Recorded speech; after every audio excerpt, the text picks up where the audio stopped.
God, we're getting efficient, Sandy. It's a worry. It's amazing. It's amazing, Deb. It's a worry. Yes, I will tell my followers I'm on air.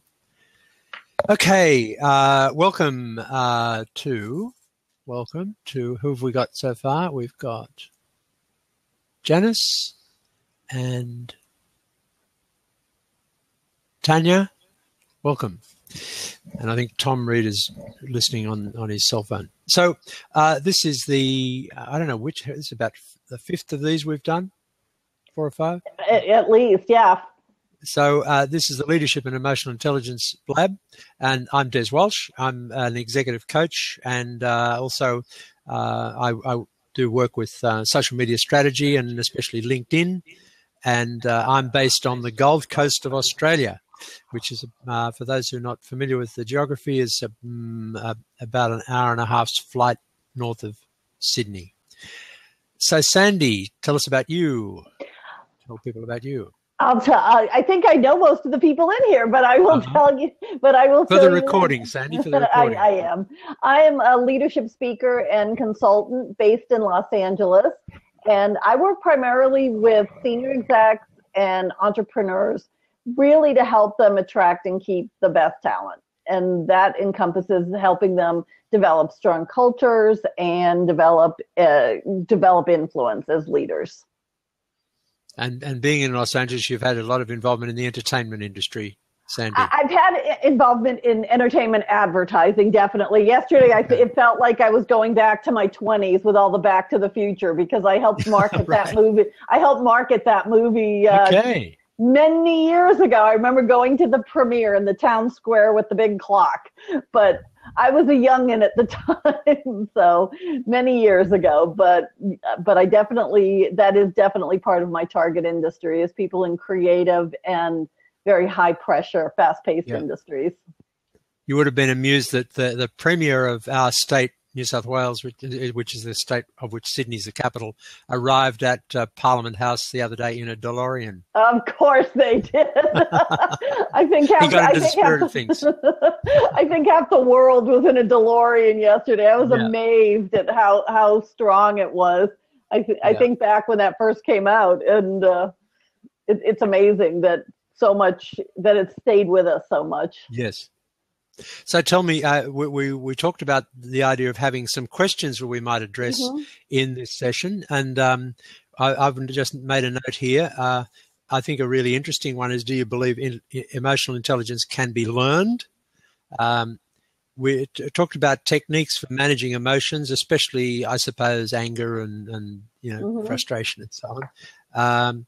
The other one was, I found quite intriguing. Can you what you do externally, can that impact on how you feel? Is that so? If I smile, does that help me feel better? I think it does. It's hard. It's hard to frown and put your head down and say I'm really happy. There's a kind of a contradiction in it. So anyway, so we can talk about that and get some input from people. Okay, welcome. So, Sandy, can you just make sure everybody gets welcome? Because I sure will. Okay. I think we're good right now. Okay, great. So, Tanya, you were keen to hop in here. So, if you'd like to try again. And also, I think who else was wanting to hop in? Hi, Tanya. Hi, Tanya. Hi, Sandy. Tanya, tell us about yourself. I'm based in Sydney, Australia. Okay. I've been on a couple of blabs with Sandy now about leadership. Yeah. I'm the CEO of Icon4. So we do assessments that identify the behaviors that support a company achieving their goals or hinder their ability to achieve their goals. Okay. Very interesting. Yeah. So tell us what you think about emotional intelligence and how it impacts leadership or doesn't. Or some story. Can you tell some anonymous stories? Or no, I think it's interesting because emotional intelligence, I think if you've got productive habits, which are naturally ingrained in you, then emotional intelligence might not matter so much. But if you've got unproductive habits, or you're out of sync with the people that you're trying to lead, then emotional intelligence becomes more important. Okay. I think, yeah, that's my kind of. But it's interesting, isn't it? Emotional intelligence. And also, I was discussing with Janice earlier that is emotional intelligence more important when you're in a busy, high-pressured environment, because you're more likely to operate on your habits. And if you've kind of got more of a kind of, relaxed bit of time to ponder, think about things, change your reaction maybe. That's right in my wheelhouse with under the high pressure. And it's also because when you're going that fast, you have to quickly be able to read. Did somebody understand what I just said? Is somebody upset about this? And I have to quickly diffuse it. Yeah. Everything is so accelerated when you're in fast-paced, high-pressure businesses that if you're, as a leader, if you're not cluing in and first catching it and then being able to understand what that facial expression meant, what that, what's going on with that person, it's going to start to snowball. And if you care, right? Some leaders just don't care. That's right. That's right. Which would be, I'm sure on an ICOM-4 test that would be a very low emotional intelligence number. Yeah. It's an interesting topic. I think it's something that, without a doubt, everybody, especially, taking it into the education system, the sooner you kind of teach people these skills. But even if you know the skills, sometimes it's hard to kind of react in the right way, isn't it? Sure. Yeah. It's an ever growing, evolving situation, I think. Yeah, and how you react, your responsiveness. And one of my mentors, the late Thomas Leonard, a great coach, made an interesting distinction between responding and reacting. If we're reacting, our emotional intelligence probably needs to be at a reasonably high level because we'll react in an appropriate way. If it's not that great, we may need to take a deep breath, step back, go for a walk, and say, "I'll come back to you," and respond rather than reacting. So I suppose that's emotional intelligence too, to know that you need to do that. Yeah, absolutely. You know your personality well enough. I think I'm probably more emotionally intelligent in business than I am at home. Do you want to elaborate on that, Tanya? I don't think you're unique in that, Tanya. I don't think you got that on your own. I just yell at people when have had enough. Oh my God! Would you say that to people who work for you? That's irrelevant. Yeah. Janice is laughing over there on the side. Yeah. So, Janice, do you want to hop in and make your contribution? We'll let you in. Yeah. So one of the areas, and I don't want to do too lateral and arabesque on this, but last week I interviewed a great guy from San Francisco, Michael Cooper. He's a master coach, and he's done a lot of study of different personality or brain types and the way people deal with things. And we talked quite a bit about startups and millennials, and the younger people having a lot of skills, but maybe not, needing to acquire business skills. If they've got a startup, they have to change because the needs of the business change from having the original idea to building a team to all of that. Oh, I need to get off Skype. Sorry, hold on. Okay, we got too many inputs here. And one of the things that occurred to me was that, if I'd like to think I have got some better emotional intelligence now than when I was, say, 25. I'm going to dial back in. I can't hear anyone. Wisdom. Wisdom. Okay. Emotional intelligence is wisdom. Yeah. Well, better at hiding my feelings. Maybe. So if you're a 20-something and you've got a startup and you had this wonderful idea that you had in the garage and you've got your best friend from school, and you're working together and it's great, and suddenly you're taking on someone for marketing and somebody for coders and all sorts of people, and suddenly you're the team manager and you've got to meet with investors, and so there's all these I think a lot of emotional demands on someone in that situation, and some will rise to the occasion and some will get overwhelmed by it. So so I think, Sandy, my short story is I think it can be learned and I think it needs to be learned. But that's just my view. Oh, I absolutely believe emotional intelligence can be learned. I believe that, and of course, the first step is awareness. It's first, you've got to first know, like my one friend, you don't know what you don't know. And the first step is the assessments, like that kind of assessment. It's that first, let's have a conversation about this. Let's start exploring what does this even mean. Let's get a benchmark. Let's get a place where we can start a conversation. Because until you have that, you're just talking in circles. And Janice, tell us about yourself before we go on. Where are you from? I'm from California. I'm in California right now. And I am Tanya's business partner. And so I've been in and around, the whole genre of leadership development, organizational development, strategic plan, everything you can imagine. I had 20 plus years as a consultant. And my company until I joined Tanya in ICOM 4. And so my pretty big background in it. I'm not a specialist in EQ. I know it, I understand it, but I'm not the word's escaping me, like certified in EQ, to administer it and those kinds of things. However, I've spoke about it quite a bit and the understanding of it. So that's my background. Okay. One of the areas we looked at in the last couple of weeks was dealing with difficult people. I mean, I suppose to be a purist, I'd have to say people aren't difficult, but their behaviors are. I wanted to be sensitive. You're so diplomatic, Death. Yeah.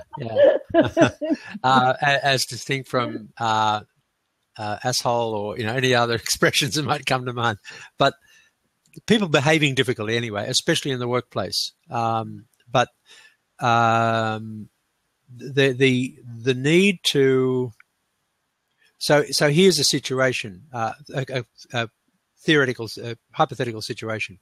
You have a business where someone is continually annoying other people that they work with, but they produce great work.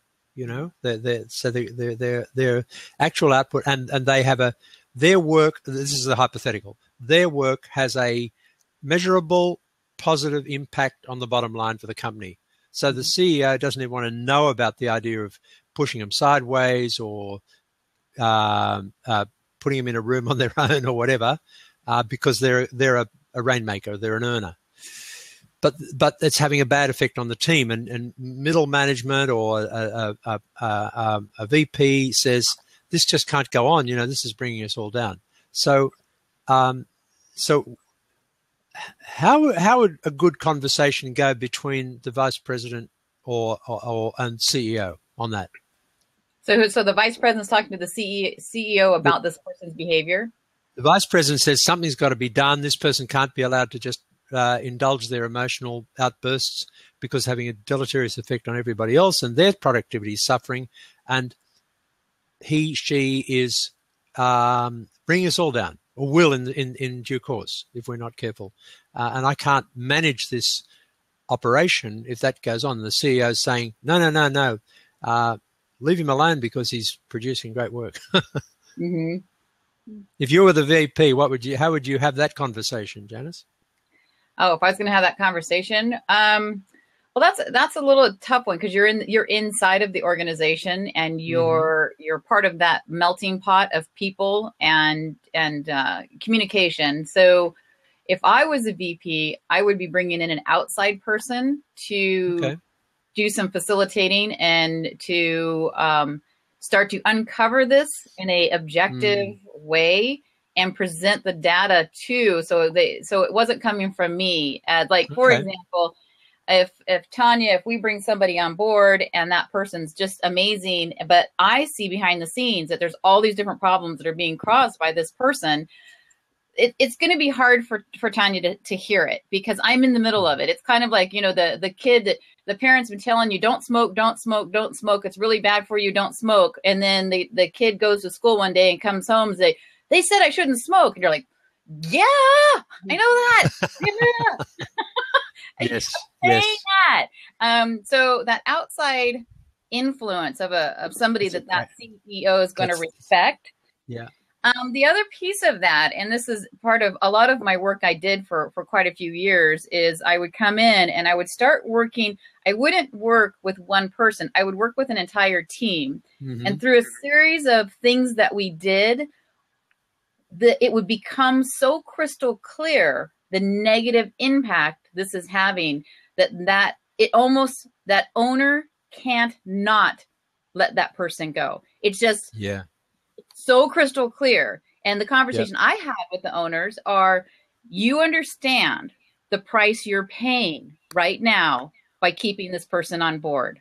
Mm-hmm. And over time, once you start lifting that veil, what I found in my experience, it usually took about 6 months to 8 months for that owner to finally go, okay, the price is too high. We can fix this. Is not. And then once that person's gone, it's amazing how just incredible people that were suppressed before and non-performers all of a sudden become top performers because that person is no longer there. Yeah. Yeah. Can I throw something in there? I'm going to go back to what Des said. So the person that was emotionally inept but fabulously productive, rainmaker, what if you can't replace that aspect of it? What if you have gotten rid of somebody who was the office jerk, but now your profitability is down because he was so far and away a great salesman or a client relationship person? How do you balance those two things? Are you're asking me that question? Anybody on the panel? I was working with a client who had that, and this person was a salesperson. And it goes back to, Des, what you were saying earlier about people's temperament and emotional intelligence. Now, the temperament style of this person was high mover, shaker, action orientated. You know, those ones who were risk takers, go-getters, blah, blah, blah. So he was great at sales in this particular industry that he was in, and he would walk into the office and go gung-ho, rah, rah, rah, and think he was motivating everyone. And he would walk out and everybody would just be drained like that by the time he left. Yeah. And this company grappled with this problem for a good year before they had no option, but they had to remove him, even though he was a high performer. And initially they took a dip in sales from that, but eventually it picked back up and it was far more profitable for them as a business, having 15 people motivated and performing versus one person performing and everyone else drained. Sure. Yeah. That was one instance. It won't necessarily happen like that in every instance. Yeah. I would say I in every situation that I, as a consultant, have come in and there's been a problem employee on that level and people are getting beat up from this person. They're just emotionally, mentally just exhausted. They're shutting down. Yeah. That's exactly what happens. They get a dip because they have to fill this void. And it's I have never seen a situation where the whole team went under. All of a sudden, people started stepping up to the plate. People started performing. People start acting completely different because that person's gone. Right. Sounds like an episode of Gordon Ramsay. Yeah. That's a very British reference. Well, that happens in 3/4 of an hour, But it's important. The one thing that's important is you have to do the work behind that person. You can't just fire that person and be like, that's done. You got to come behind and do some work with that team. You got to rebuild them up. Years ago, a friend of mine said, and this was way long ago when I was in a situation. They said, Janice, for every hour, minute, day you stay in a situation that's de-esteeming, beating you up, it will take you 2 to 3, if not a lifetime, to get yourself back to where you were when you first started down that slide of getting beat up, not physically, but emotionally, mentally, right? So the one thing you have to remember is if you need to get rid of that person, and that person needs to go have their own experience, right? They need to go, there might be another environment that they're very successful in. Yeah. And you got to let that team or that group of people heal themselves and come back and get back to basically, that what do you say in the race? You're running form, you're ability to perform. Now I'm going to jump out and let somebody else come in because you're kind of okay. Well, I see Fred's there, and Fred has a vast experience with companies and in the military, and so he's got. I know he's got some great ways of tackling issues, even down to what happens when people are literally under fire. So I'd love to invite Fred in if you want to grab a seat, Fred. Yeah, I'll also jump off too because I'll let other people pop in and pop out. Okay, Janice, it's great to hear from you and have your contribution. Yeah. All right. Thanks, Tanya. Hi, Fred. Hi. So, Fred, I haven't properly introduced you. So, tell us about yourself. Oh, for the sake of the recording. You caught me by surprise there, Des. Hello, Sandy. I find that hard to believe, Fred. You strike me as someone who doesn't get caught by surprise. Well, there are surprises and there's surprises, right? Or just being caught unprepared. In a nutshell, I'm Fred Aubin. I was in the military for 35 years as a combat arms officer. I retired as the Director of Future Security Analysis for the Government of Canada, and maybe about 6 or 7 wars in there in between. And then 5 years ago, I decided to break out into the private sector. And I looked at what things we do well in the military from either leadership strategy, competitive intelligence perspective. And I said, okay, those areas we have gaps in the commercial world, I bring those over. That's me in a nutshell. Right. So I do competitive intelligence, business, wargaming, strategy, leadership.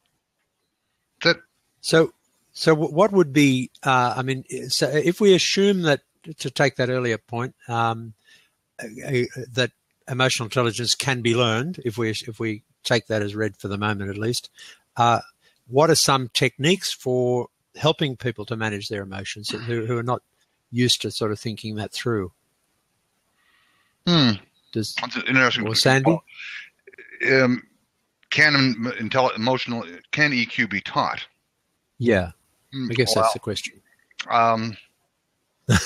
I would say either you can teach behaviors which enable good EQ, just like you can you can teach or inculcate behaviors that actually improve one's intelligence quotient, actually, because many people say intelligence is, you have a certain start point, but away you go. Can you teach EQ? I think you can teach the behaviors, and you have to practice them. I'm not one of those believers that EQ and IQ are at odds with each other. You don't want to be working for an insensitive genius any more than you want to be working for a very sensitive moron.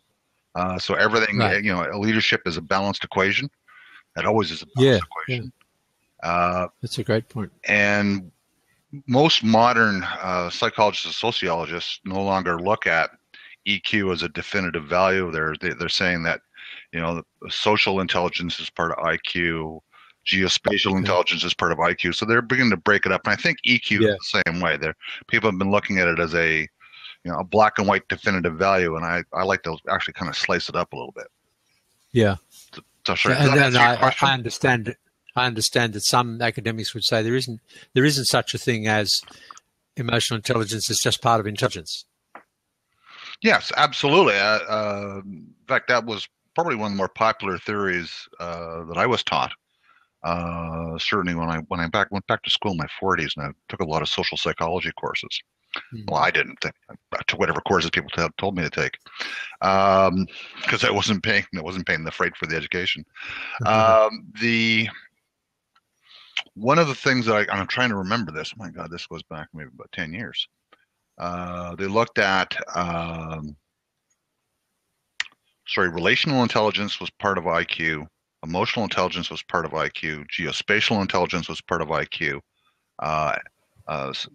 They call it social IQ, social quotient, where some people are automatically walk into a crowd and they know who to talk to, or they can command it with their social activities. They're socially smart, right? Mm-hmm. And everyone has, essentially what they're saying is everyone has the same IQ, as it were. Everyone has the same IQ value. How you split it up is really what's the difference. Mm-hmm. I'm trying to remember whose theory that was. Sorry, I'd have to go look it up. Mm-hmm. Yeah. So yeah. Sorry, did I answer your question? No, yeah. And Tanya's just leaving, so thanks very much for your contribution, Tanya. So, Sandy, what was the question was about? Now, I didn't. The third question that you posed was about, as I understand, was the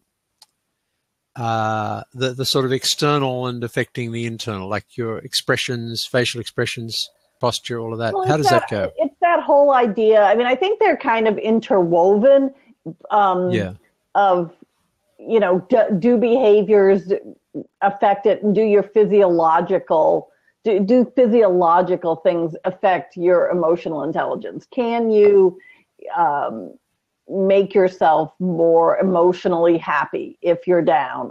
And I think that goes back to a bit of what Fred was talking about, but it's basically you do what you're going to get a good reaction from. If you're trying to change a behavior, if I'm sullen and that garners the attention from people because they're like, "What's wrong? Why are you upset?" Then I'm going to keep doing it.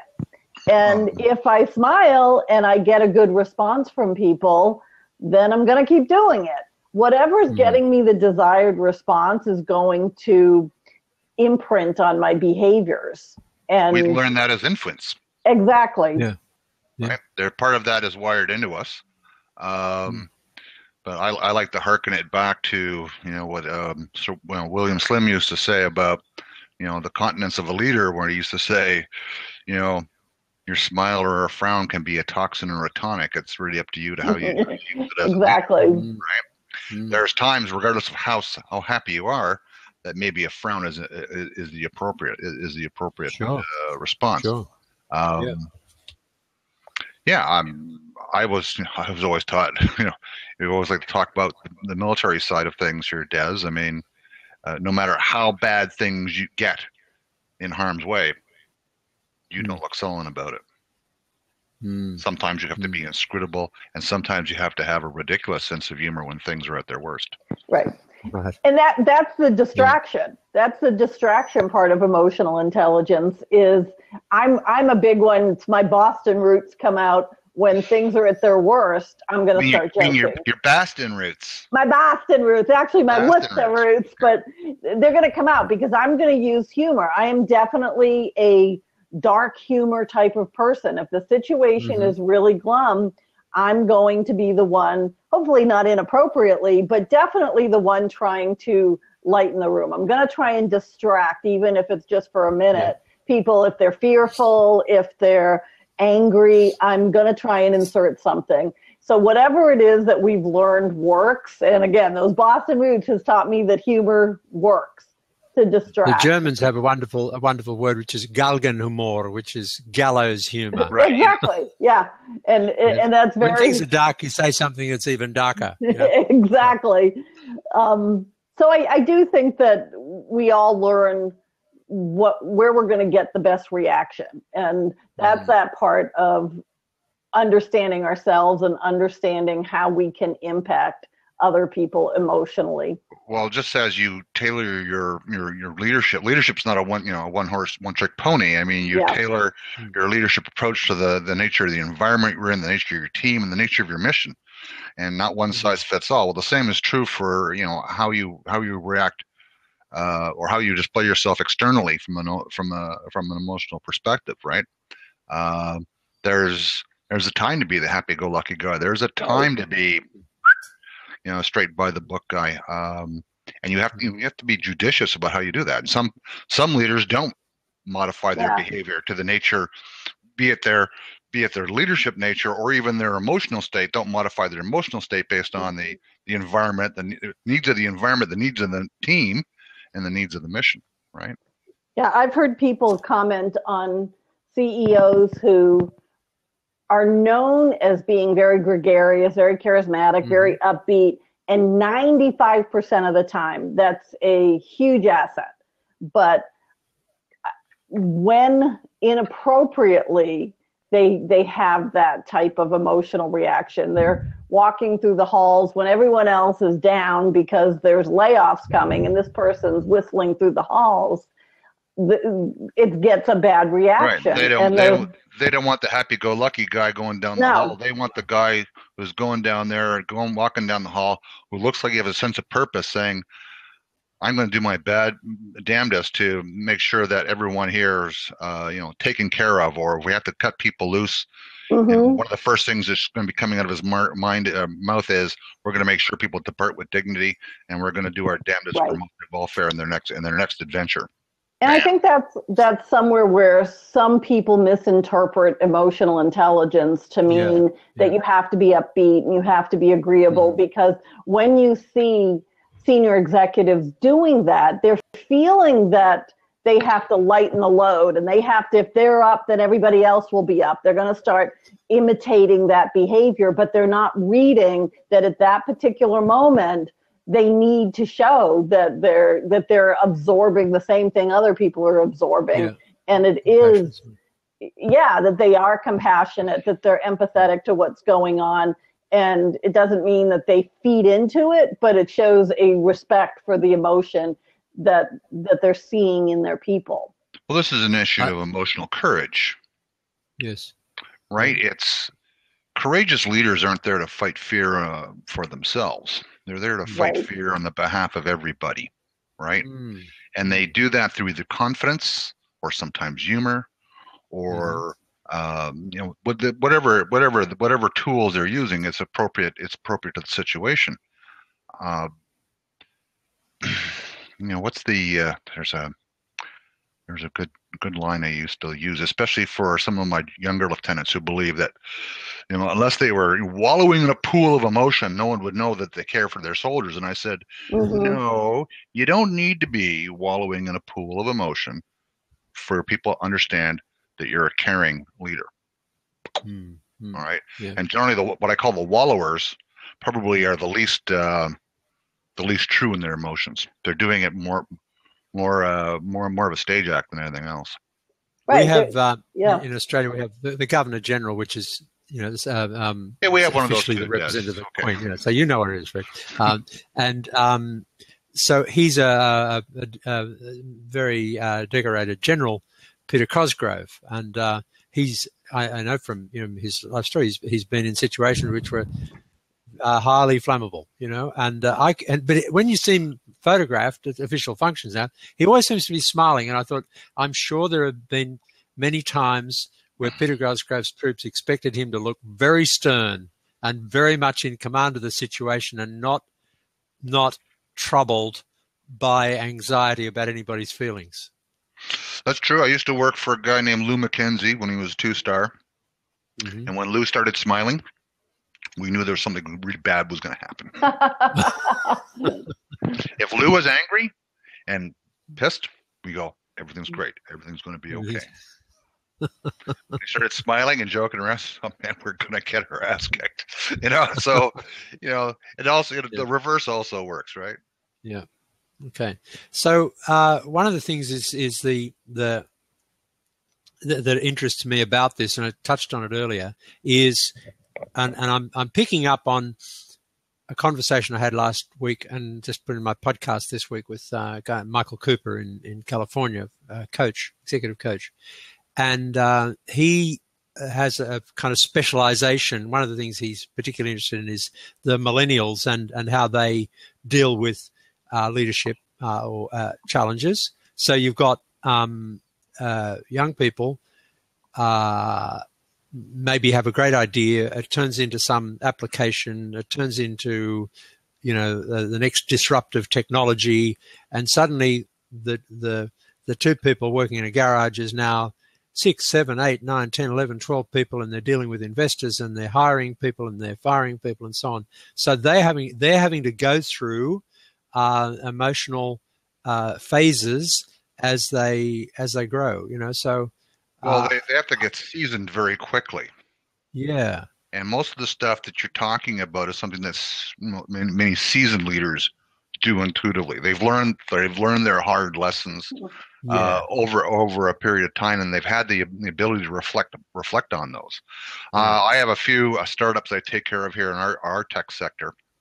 One of our company's mottos is every time we get a large client, we'll take on a local startup pro bono. We have a large tech sector out here, and it's good karma, and it comes back to pay dividends.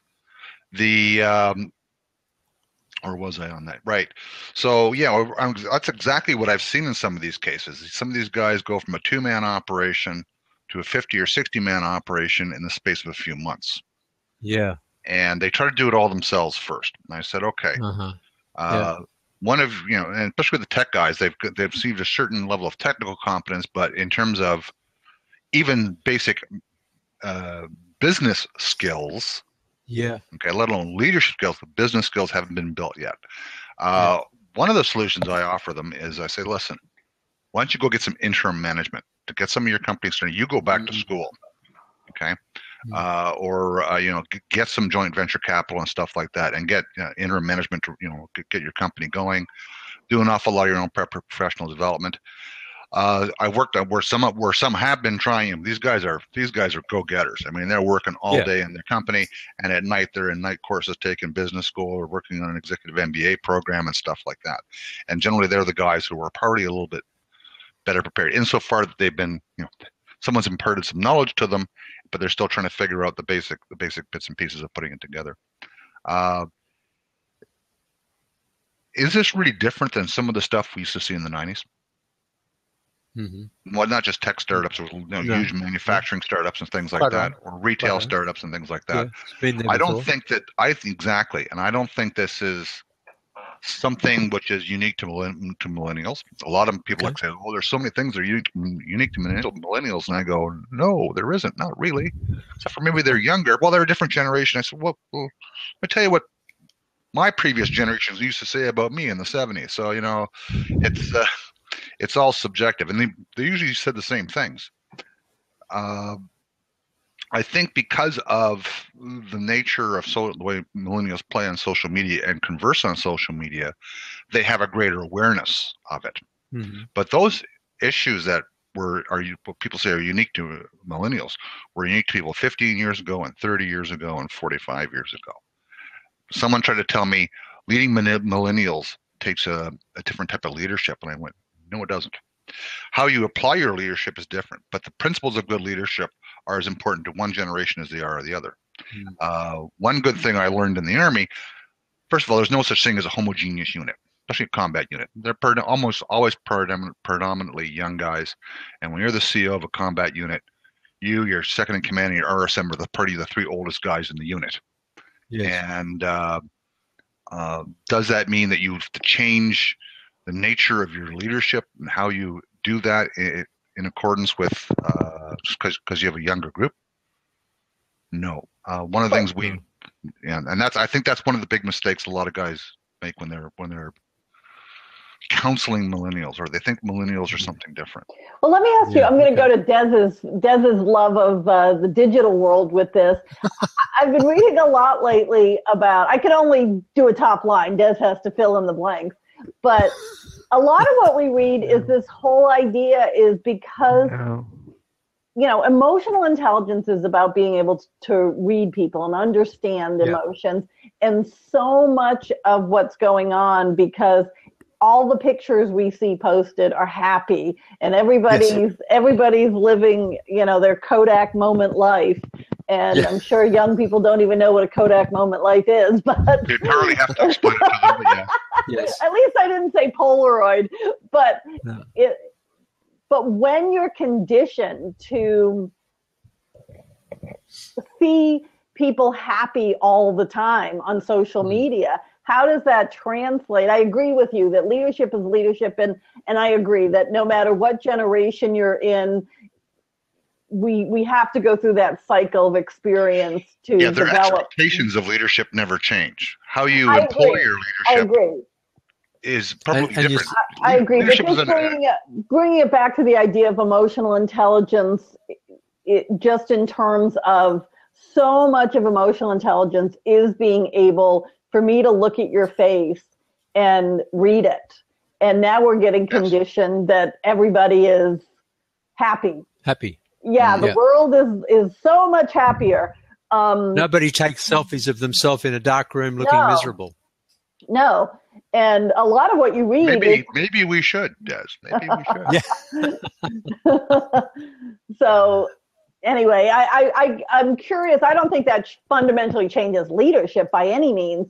But when we talk about emotional intelligence and can you learn it, and how behaviors and the reactions that you have to behaviors that are out there and to situations that are out there, when we're surrounded by so much upbeat.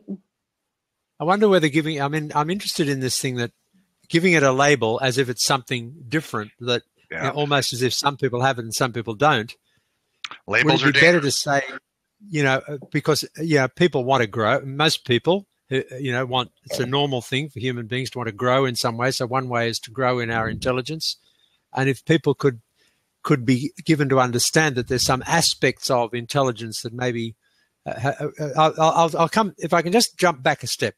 When I talked with my friend Michael Cooper in San Francisco last week, he talked about different brain types, and one, and this goes back to a guy named William Moulton Marston, I think, anyway. And then from that came Myers-Briggs and all sorts of other derivatives of different behavioral modes. And Coop has his own take on that, and one which is called Innovators and Influencers, which is the name of his company. The interesting thing is that he deals with a lot of these people who are entrepreneurs, and he says they're a little bit crazy, and part of the problem is that group is only about 15% of the population. And a lot of the coaching programs are not designed for them. So they're not designed for people who maybe are a bit volatile in their emotions because they're excited about their project. They are frustrated by the rules that people try to put around them as to how things are to be done. So say they bring in a lawyer into their company and they bring the accountants in. They've got a different way of looking at things. That's an area where I think people could be engaged. If they want to grow, you could have very interesting conversations with them about how they are able to work better with other people without losing their fire and their passion and their ability to think laterally and create new things. Is that making any sense? Yeah, it does make sense. And I think that from a professional development point of view, instead of, I tell us the clients all the time, instead of, bringing in one of these motivational speakers that wants everyone to do the Care Bear routine of singing Kumbaya around the fire, why don't you? How do you really feel about it, Fred?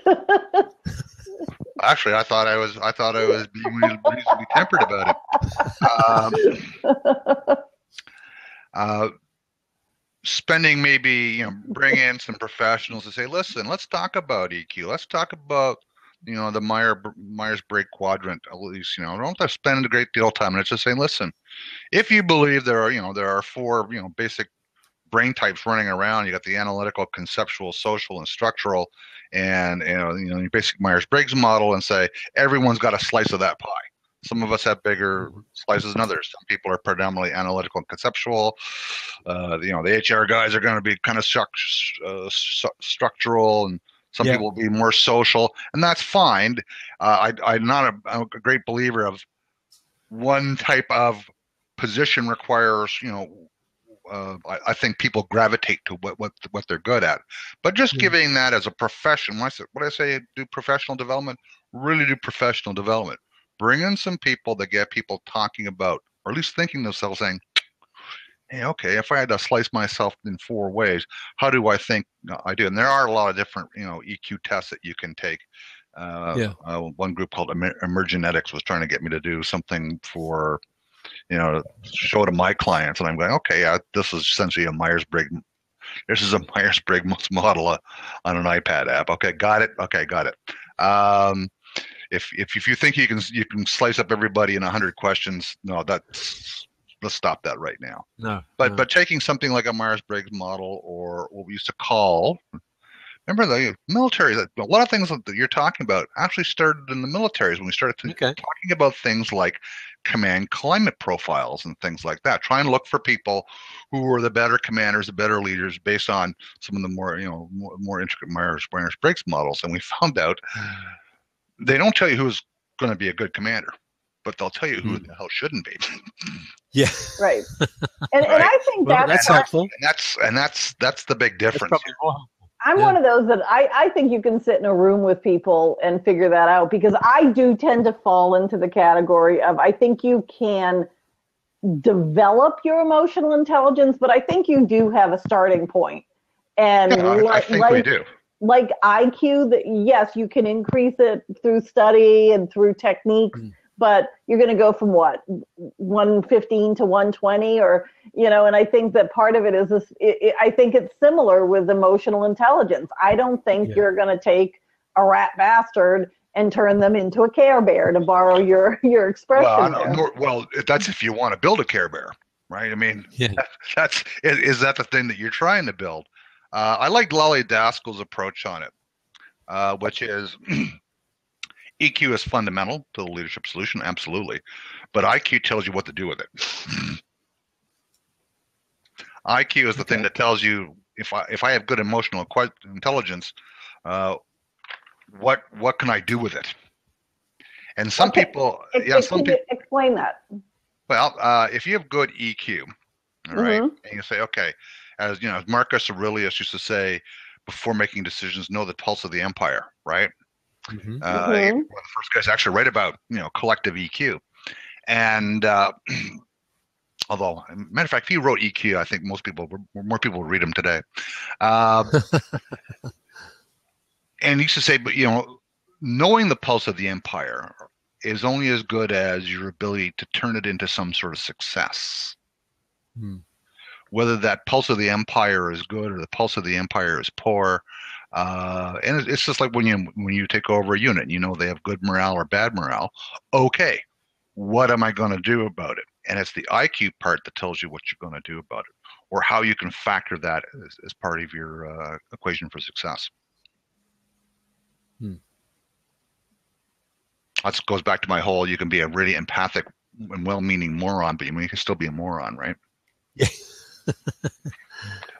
Well, I mean, we had a discussion about this the other day, and someone said, well, if you had, life is rarely binary like that, but it said if you really had your choice between working with an insensitive genius or a well-meaning moron, one of the people in the discussion group came back and said, well, I used to work for Steve Jobs, actually. I was just going to say that. I think if you ask the first item, right? I think it depends on who you ask. Yeah. So we've just been joined by Ziad. Hello. Tell us about yourself. Can you hear us? Yes. Yeah, we can hear you. I don't good speak English. You're doing fine. Yes. Where from, Ziad? I'm from Tunisia. From? Tunisia. Yes. Oh, Tunisia. Got it. Okay. Yeah. So we're all over the globe here tonight. We are. We'll have a lot of interesting conversations. Oh, no, he's gone. Yeah.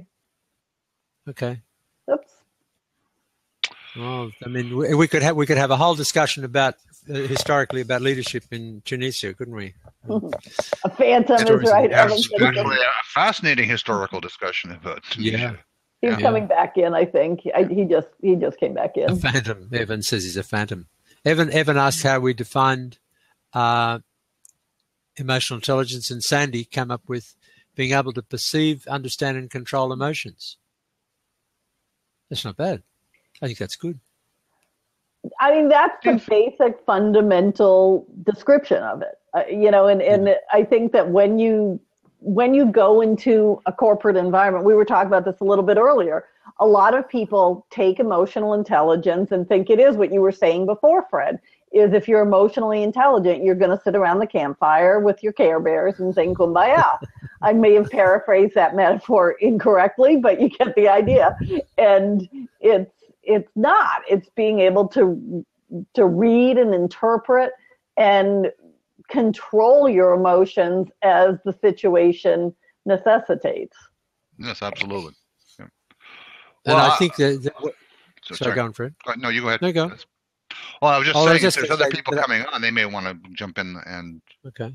Well, I was just going to say that there are people who've got, certain, their brain is wired in such a way they can't pick up. I mean, I think I have no expertise in terms of autism or anything like that, or the whole spectrum of things, but I gather from what I've read and observed that and heard that some people really do have in the way they're wired, they can't pick up the difference between someone being happy and being angry from facial expressions, for instance. So they don't perceive that. Matt just said, I'd love to hear some of Matt's comments if he wanted to grab a seat. He said he's all over this topic because of his interest in youth leadership. I'd love to hear it as it relates to youth, but up to you, Matt. Well, to answer your question, I think anybody who's been married a couple of years and has not picked up on that particular skill set is probably not going to be married for a third year. Yep. Which they may perceive that as a good thing. Oh yeah, we all get good at reading facial cues. So it's either you're angry with me or you have indigestion. It's one of the two. I've got it. I got it nailed down. I'm fine with a tight smile does not mean someone's fine. That's Evan true. had a question there. Absolutely true. Evan had a question of wondering how empathy plays into the equation of emotional intelligence. Huge. I think that's a huge part of being able to perceive, understand, and direct your emotions properly. That's my perception of it. If morale is a fundamental component of the maintenance of morale is a fundamental component of leadership. How can you maintain morale if you can't measure it in the first place? Even in a non-empirical but positivistic way through your interaction with those that you lead. Knowing the pulse, as you say. Knowing the pulse of the empire. Well, some guy 2,000 years ago beat us to it, but there you go. And I talked to some postgrad students the other day. I said, "Who's Marcus Aurelius?" And they went, "The guy from Gladiator." And I was like, okay. No. And it never got to the New York bestseller list. Yeah. Failure. Matt, tell us about yourself. Where are you from? I'm from Binghamton, New York. So I'm in the New York, kind of south of Syracuse, right in the middle of the state. I've done a lot of. Are you up at SUNY? No, I'm in Binghamton, so like central southern, kind of down in the middle of nowhere. I like to say they've got a great A-level hockey team in Binghamton. Yes, we do. Let's see. So I've done youth leadership stuff, and I've done a lot of reading on leadership books. Like I've read. Where do I start? I've read a lot of. Like recently, I've been reading Simon Sinek. I've watched a lot of TED Talks. I've done just Sean Covey. We're reading Napoleon Hill. There's a Blab group that meets in the mornings for an hour, and they read a section of Napoleon Hill, Think and Grow Rich, and then we'll discuss it as a group. Right. So that's kind of fun. But one of the things I was thinking about was I'm reading a book right now by Simon Sinek. He did a TED Talk on why versus how. And he was talking about the book's called Leaders Eat Last. And he was talking about how leaders need to have empathy for their followers in the group. And there's a really, really good analogy, and I'm trying to take it into play again because I read the comment and then I was like, what did I read inside that book that made me think about that? The main lesson right now inside the book is to see people in your organization as actual people and not to get too caught up in abstraction that you see them as numbers instead of seeing them as human beings. So there's a really big culture around creating an organization of people that you foster a creative and comfortable and safe environment so everybody feels safe and there's no not drama. Exactly new concept, but yeah, okay. Yeah, and the other funny thing too is just I read a book that has this analogy in it about paper towns in New York. There's this city called Agloe, New York, and cartographers made maps. They would place fake cities on their maps to make sure that nobody copyrighted their maps. Oh, I've read about that. Yeah. So this city, Agloe, New York, somebody actually went there when they had one of the versions of the map, and they started to create the town, and people were confused. They were driving through a place in the middle of a town they never knew existed. So the idea of that book is to imagine people complexly, and how sometimes the idea that we imagine can often turn into reality when sometimes we should see reality for what it is and not always assume or make assumptions or label things. Okay. Leaders Eat Last is a great book. Yeah. My problem with it, like many of the leadership books that have been written in the last 20-odd years, is they're usually ripping off one of Slim's 11 principles. So a guy named William Slim wrote one of the best fundamental books on leadership theory. He did it just before he became British Chief of General Staff after Montgomery. And he was really quite the thinker on the subject. And he wrote 11 principles of leadership. He says, it doesn't matter what size of organization you have. It does not matter what business you're in. These 11 principles will always carry you through. And all you have to do is scale them appropriately. And his 11th principle was leaders eat last. And people like to take some of these things and tease them to death. Wow. And simply was saying, he says, you know what? When you're a young infantry section, the sergeant eats last. He makes sure the soldiers get fed first. If you're the CEO of a corporation and you are handing out profit shares, pay yourself last.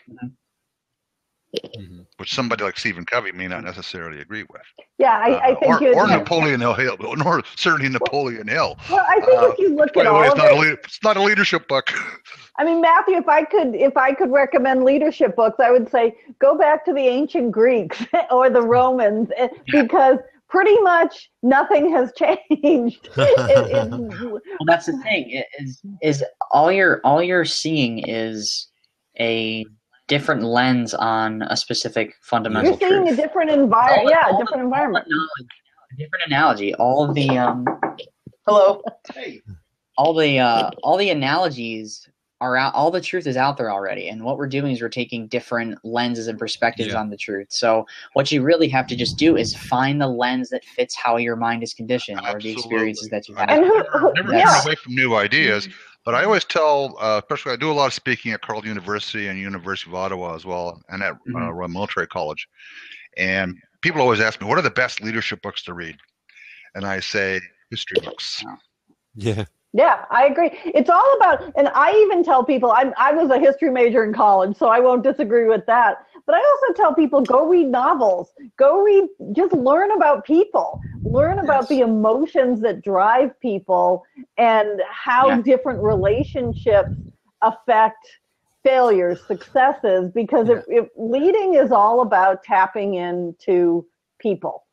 Well, autobiographies of great leaders, especially those, autobiographies, not biographies, but autobiographies. Especially guys who were consummate journal takers. Guys like MacArthur, guys like Ross Perot is another recent example of a guy who was a nutcase journal taker. But you read through it, and it's brilliant. You can see him being a VP of GM and some of the tough decisions he had to make. And when he took over EDS, why did he do the things that he do? What made him run as an independent candidate for president of the United States? And you can just read through his journal, and it's just fantastic to read. You get the fundamental understanding of the essence of the leader. Well, let's talk about Donald Trump. Love him or hate him, he is getting the reaction he's getting because he's tapping into people. He's tapping in. He's doing something right. He understands the human mind and how to get reactions out of people. And he's reading the climate. And that's a huge part of emotional intelligence, is being able to read the situation, read where people are at that moment. Yeah, but is that being an emotional pirate on people? Or is that somebody who's really showing good leadership? Well, that's a different. The ethical part of it is PR is not different. an indication of good leadership. It's just an indication of good PR. You can be in a leadership position and not be a leader. I mean, you can have a title and not be a very good leader. I think Trump is.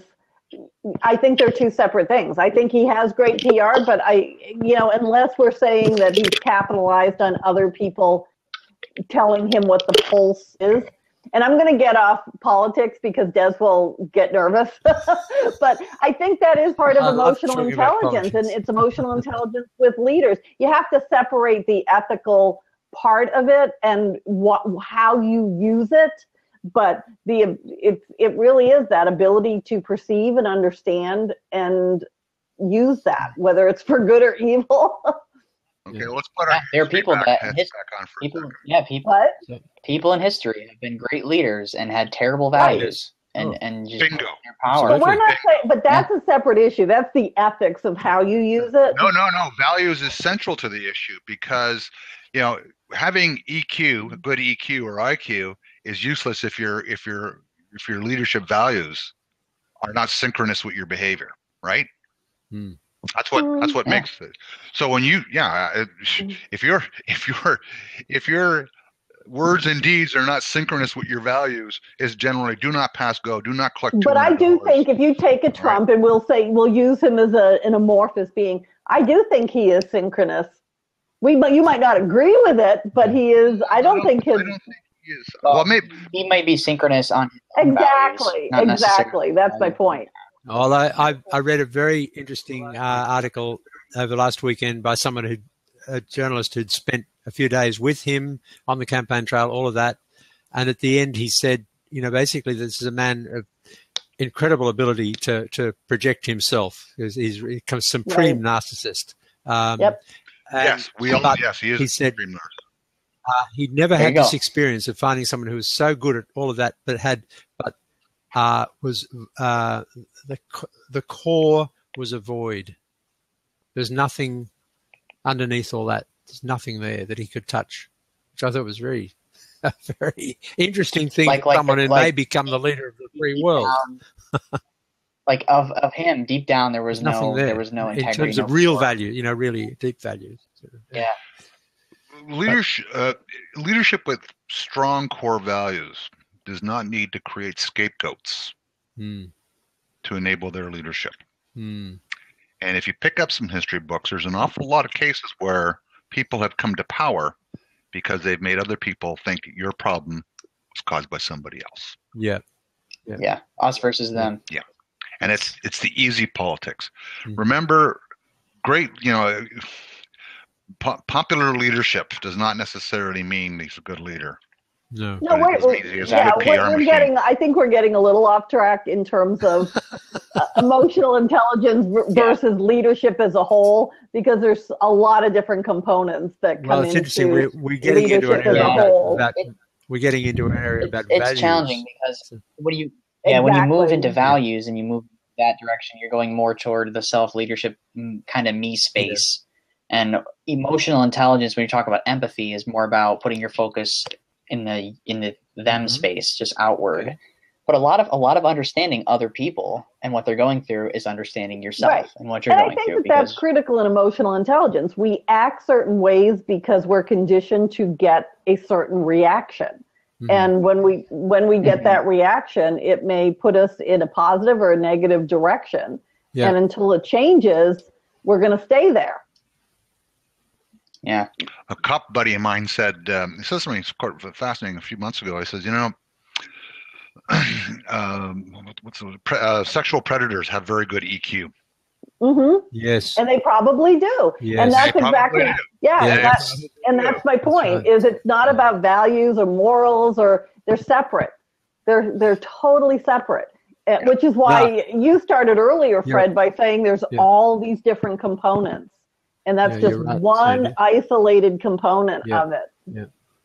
Can I just say, we're actually just over the hour, but if somebody else wanted to jump in, I don't know. I'll jump off now. Well, I think we might wind it up in a moment, Fred, but thank you very much for, even though we got you by surprise, it's great to have your contribution. as always. Well, I was just browsing around. I saw you guys on again, and I said, "Oh, I'll drop in and say." See glad you did. We're glad you did. Nice to meet you, Matthew. Yeah, nice to meet you too. Yeah. Take care, and Des, Sandy, always a pleasure. Thanks, Fred. You too. Okay, take care. And so I don't know if who else have we got here? Just put your hand up if you'd like to come on. Just grab one of those seats. We're really running out of people, I think. Janice, if you wanted to come back, or I think people are going. Okay. Before we go ahead. Before we go, Matt, I'm just wondering if you can just share a bit of. Oh, Janice is coming back. There you go. Just share a bit on, acknowledging that everything old is new again, all of that sort of thing. I do think that there are some things about the education that the millennials have had, which an interesting point that was made to me.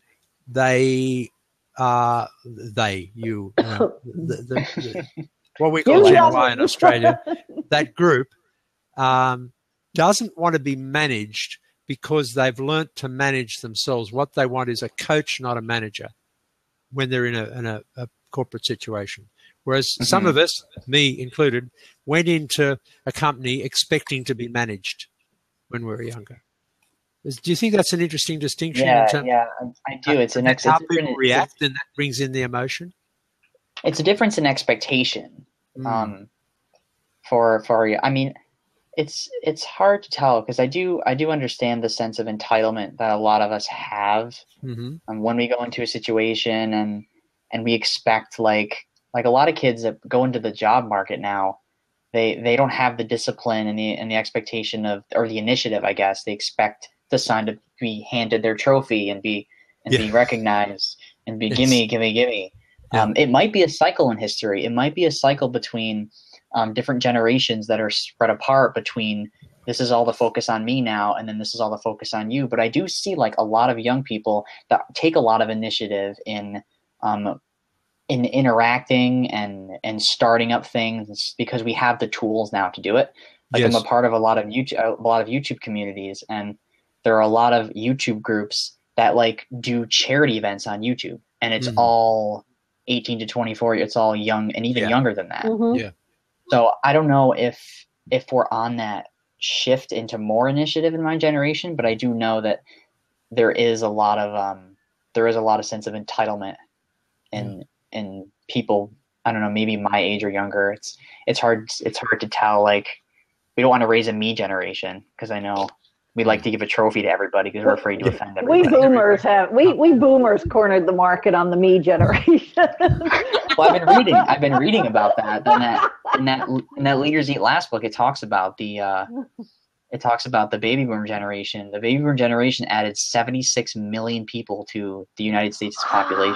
But the millennials and that's a lot of people to disagree with the previous generation. I mean, that's the thing. But that's where it is cyclical because it's like, we were all, flashing peace signs and fighting the power and hating the man and exactly. And now we are the man. So. And I think when people, the point, the author John Green, he runs the Project for Awesome, and they run VidCon. I attended VidCon over the summer, which is a video convention in California, and it's all young people at this convention in all industries.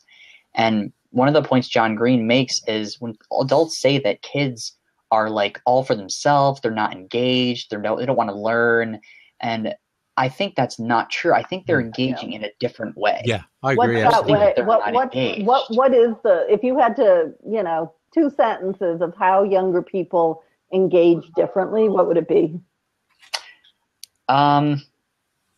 Well, considering kids spend probably half their day with their friends online or offline, it's a very social and highly engaged generation. I don't watch television. No. I don't have television. But okay, let me ask you a question. You don't watch television, but do you watch content, or do you spend time with produced content? So the device is irrelevant. The device is relevant, but it's this versus television.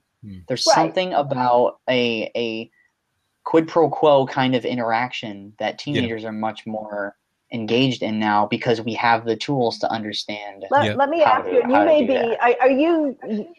you may be even younger than some of the millennials who I've come in contact with, who are probably, they're in the workforce, and they actually are challenged to engage like this a bit because they text so much.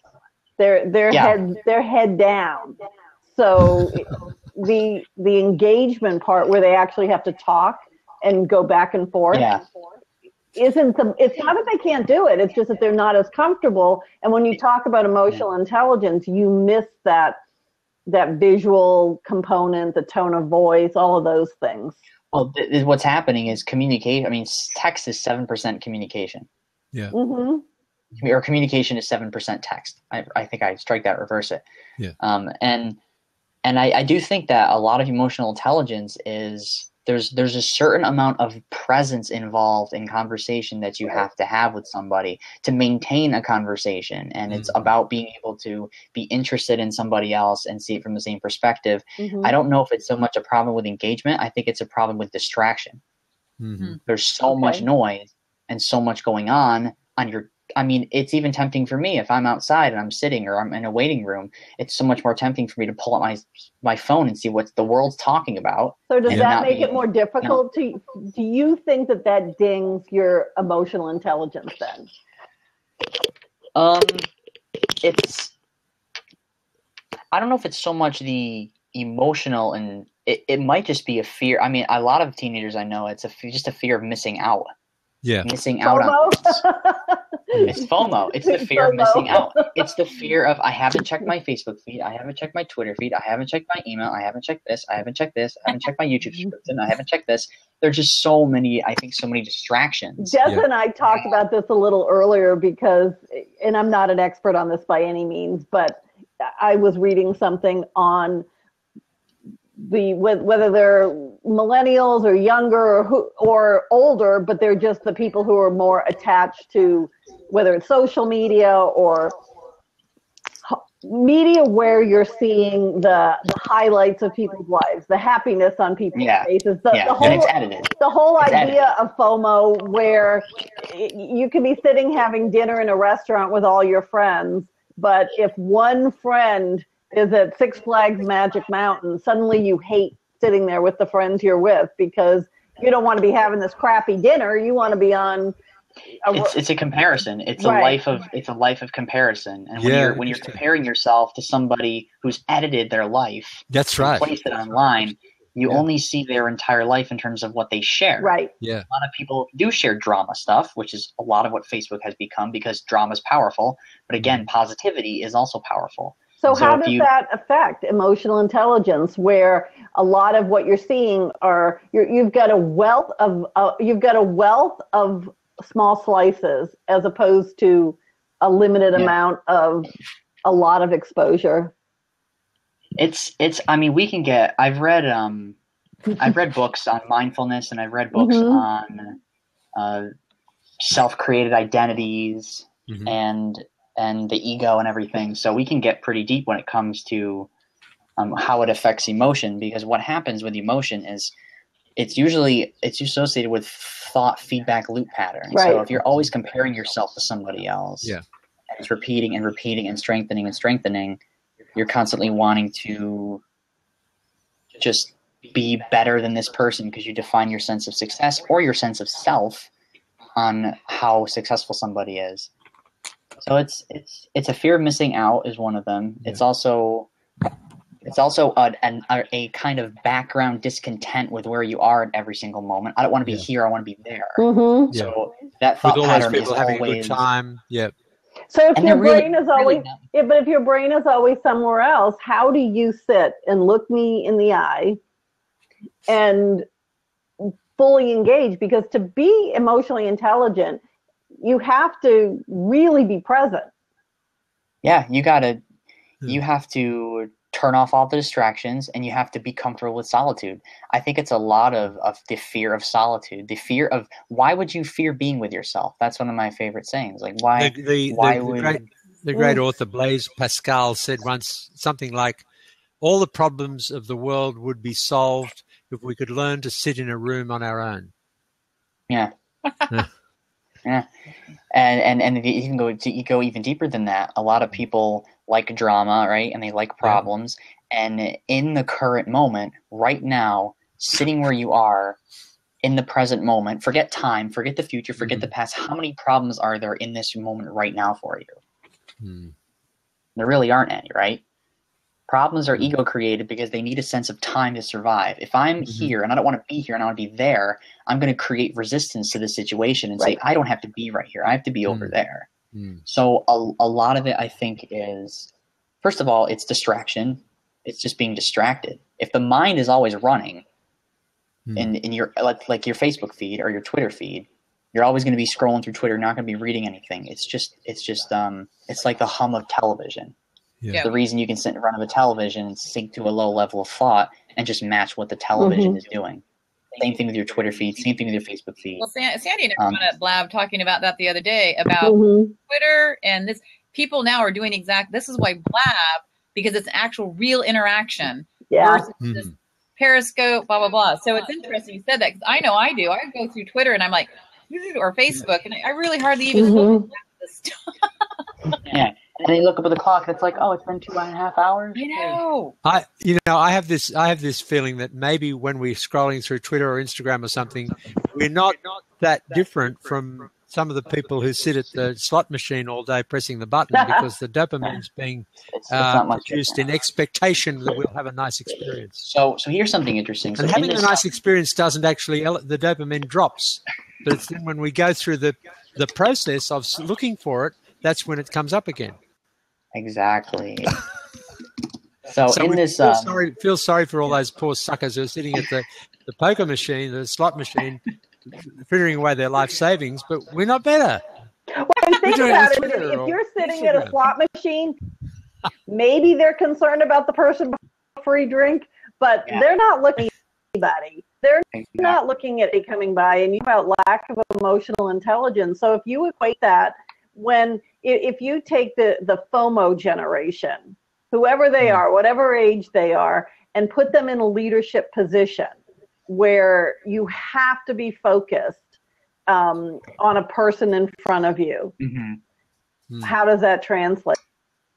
How would they cope in that situation, or what would they do? Yeah, if you're in a lead position, Matt, you're leading 50 people, and you have your inclination is inwards.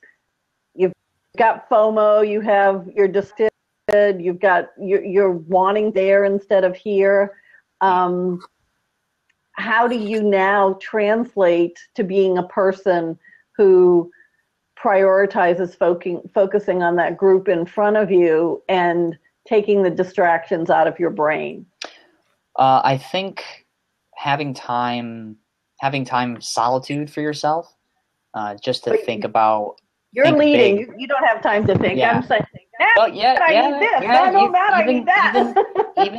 Even leaders need their own solitude because they can't manage every aspect of everyone else's life. They need time for themselves, whether it's to manage what they're doing themselves or to think about the group. I do think it's a lot about being in the space of other people, being able to ask questions, be interested, be curious, create an environment that's safe, be able to treat people like a litmus test, ask questions and things. In this book, there is a really neat section on the 4 different chemicals in our brain, and it's really easy to understand. There's 4 chemicals, and they form the acronym. I use DOSE because it's fun to say, but there's like EOS, there's EXO. So they're endorphin, dopamine, oxytocin, and serotonin. So endorphin is like the chemical in your brain that keeps you doing what you're doing when you're in pain, like if you're on a long hike or you're chasing. Dopamine is that like the chemical you get that starts you doing some sort of activity. So like if you're hungry and you start thinking about food, dopamine starts firing and you're like, I'm gonna eat. It's the reason people cope by eating sometimes. And then the harder ones though, oxytocin and serotonin, are both selfless chemicals. They're chemicals in the space of another person when you're thinking about someone other than yourself. So when you're on your Twitter feed and you're looking for the next high Twitter status that fires up and triggers thought and triggers your emotion, you're in a dopamine cycle.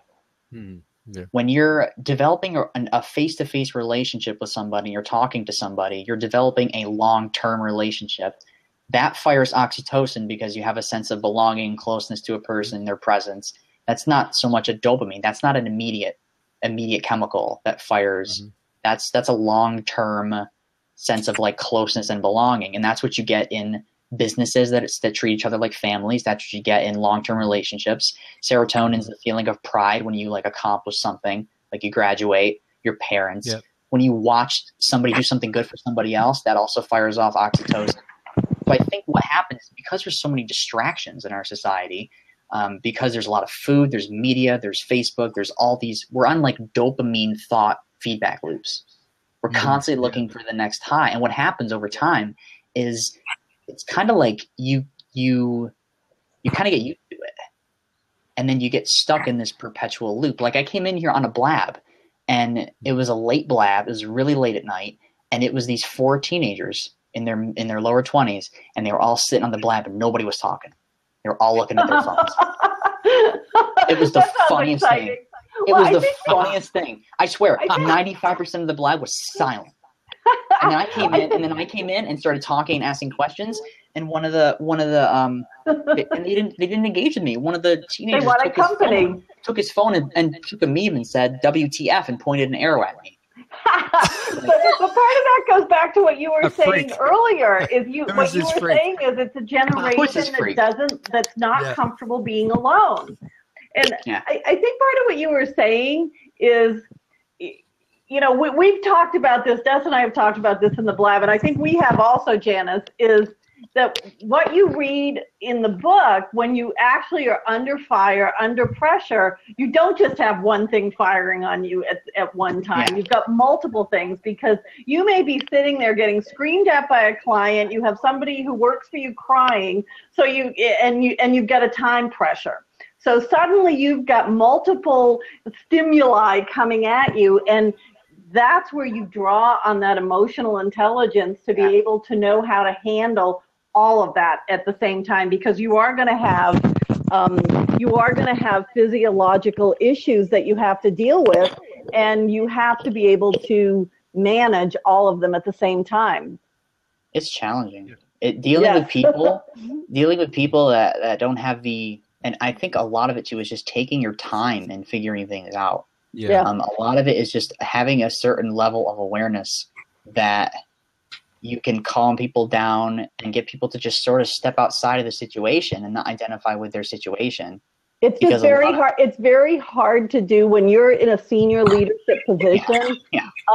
If you say, I got to go step outside and have a moment, look at Janice.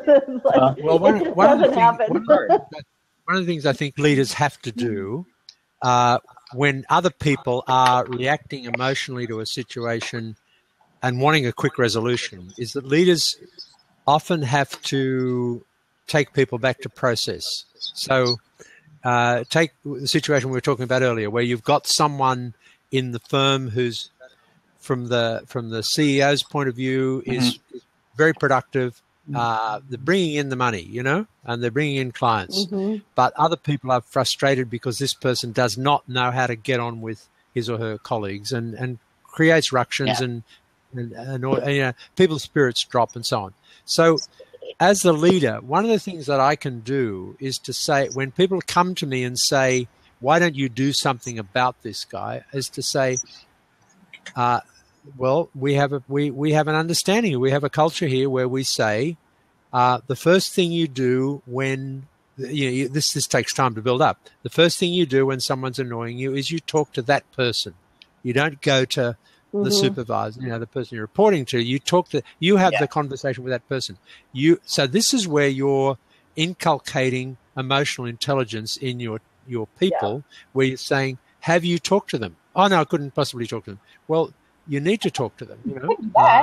And then if it's someone in a more supervisory role who's coming to you as the CEO, you say, has this person been counseled? Oh no, they're hopeless. We've just got to get rid of them.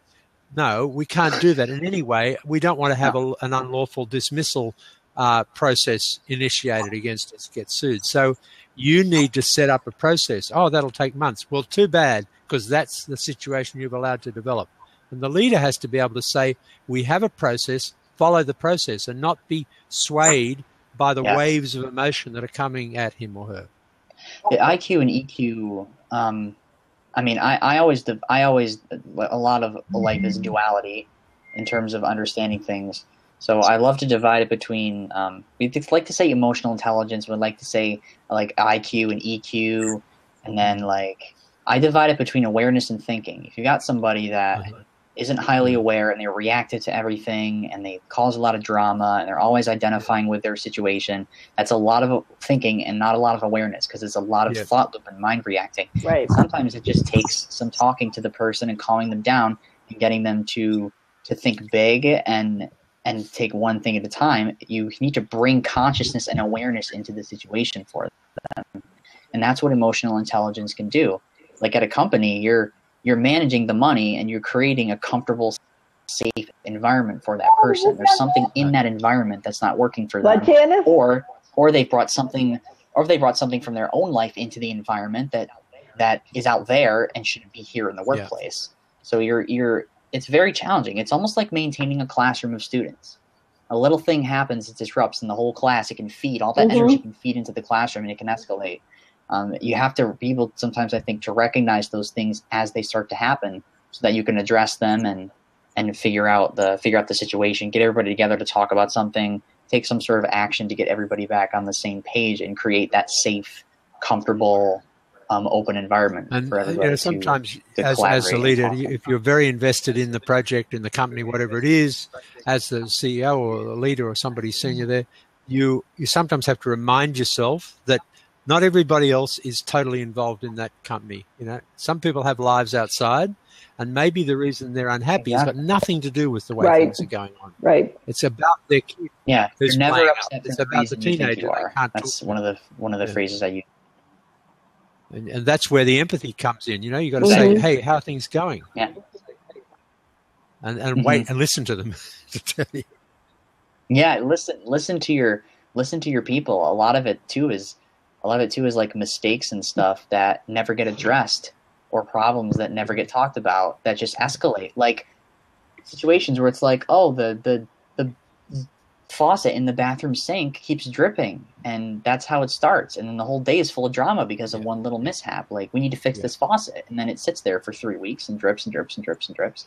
It's a good analogy, actually. Like, little problems start off small, and it drips, and then the faucet's flowing, and then we address it, and the dam's already. As opposed to folks, a good leader. I'm thinking we might need to wind this up fairly soon, because we've now gone closer to an hour and a half, and we're only going to be an hour.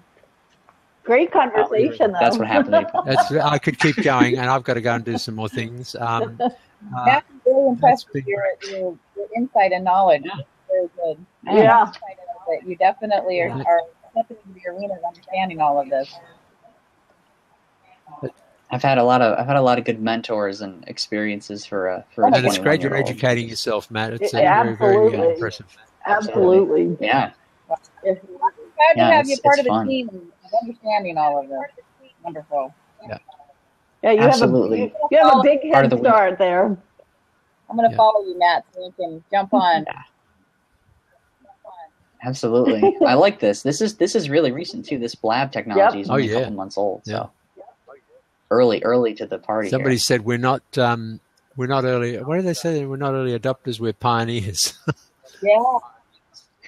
We're on the frontier. Yeah. We're on the frontier. Only a small percentage. Well, listen, this has been great. Thanks very much, Sandy. Thank you. Thanks, Janice, and thanks everyone else, Fred. Thanks, everybody. Those who didn't get a seat. We do this again next week, Sandy? Yes, sir. All right, guys. Have a great night. Bye. Thank you, all of you. Bye. Thanks, Matt. Good night, all. See ya. Well, good day to those who are in this part of the world. Okay, stop the recording. Yeah.